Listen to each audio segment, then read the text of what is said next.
Nos últimos anos, os concursos públicos se tornaram a menina dos olhos para muita gente que busca bons salários e estabilidade no emprego.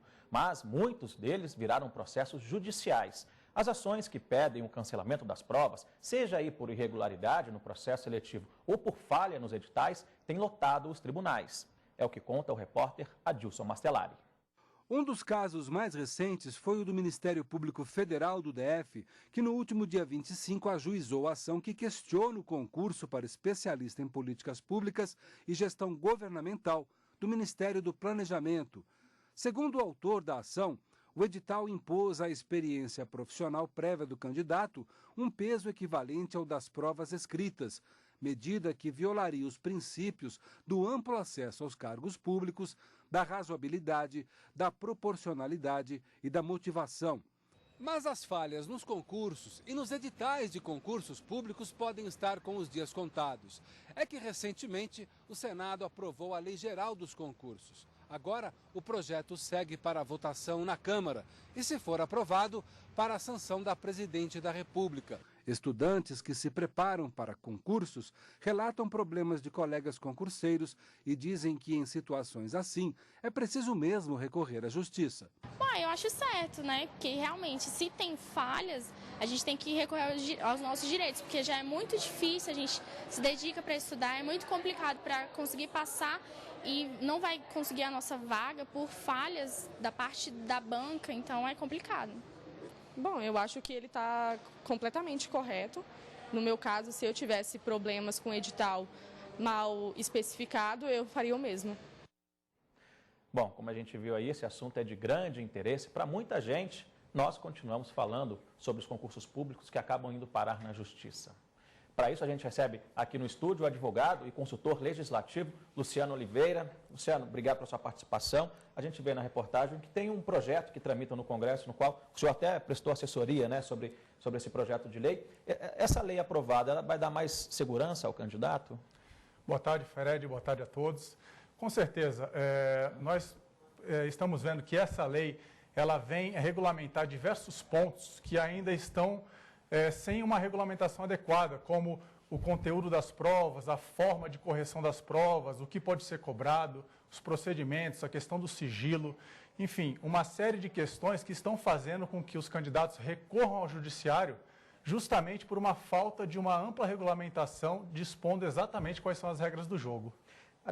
Vamos falar agora Primeiro vamos pedir para soltar imagens aí dos concurseiros, né, que se preparam o ano todo, a gente vê que é uma batalha deles, né? A decisão, quando sai uma decisão da Justiça dizendo que o concurso foi anulado, e essa decisão sai depois do prazo de validade do concurso, aí, teoricamente, o candidato perdeu a oportunidade? Como é que fica nessa situação?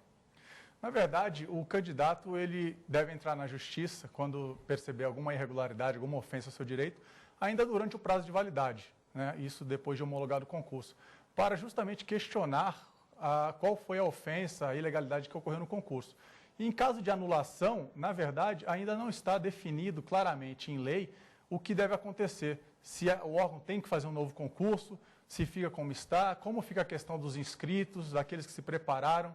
Então, por exemplo, o projeto que está tramitando no Congresso Nacional, ele prevê essa regulamentação, né? A devolução de taxa de inscrição, a obrigatoriedade de se indenizar os danos comprovadamente causados ao candidato. Então, por enquanto, fica muito a critério da Justiça decidir o que fazer, mas não há ainda uma regulamentação clara. Não há uma decisão única sobre o assunto, então cada caso cada caso é um caso, literalmente. Por enquanto, estamos assim.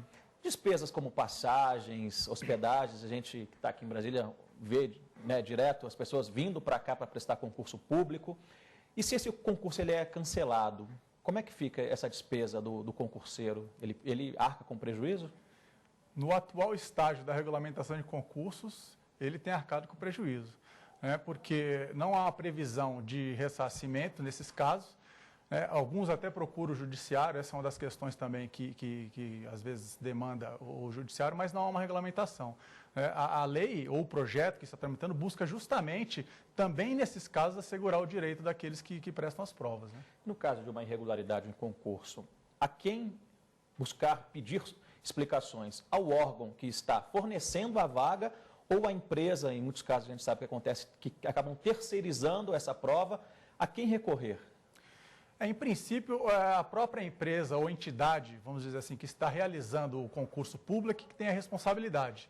Em alguns casos, os candidatos têm buscado também a responsabilizar o órgão público, na verdade a entidade pública, né? Mas, em princípio, é a própria entidade, quando não é um órgão público, que tem sido responsabilizada. É preciso... Entra como coautoria? Pois é, então, alguns entram com coautoria, mas é preciso regulamentar isso. Por exemplo, no projeto de lei, ele prevê uma responsabilidade, né, tanto do órgão como da entidade. É isso, mas também é uma outra coisa que não está plenamente clara atualmente. Então, depende muito da escolha que o advogado fizer ali e de como a justiça vai entender a ação. Rapidamente, qual é o critério para anular um concurso público?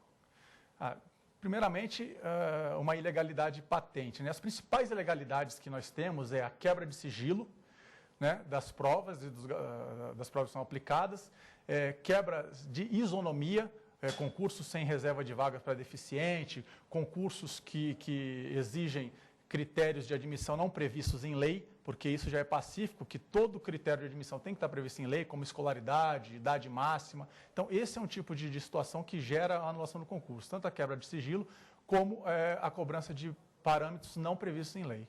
Luciano Oliveira, obrigado pela sua participação aqui no Jornal da Justiça. Até uma próxima. Obrigado.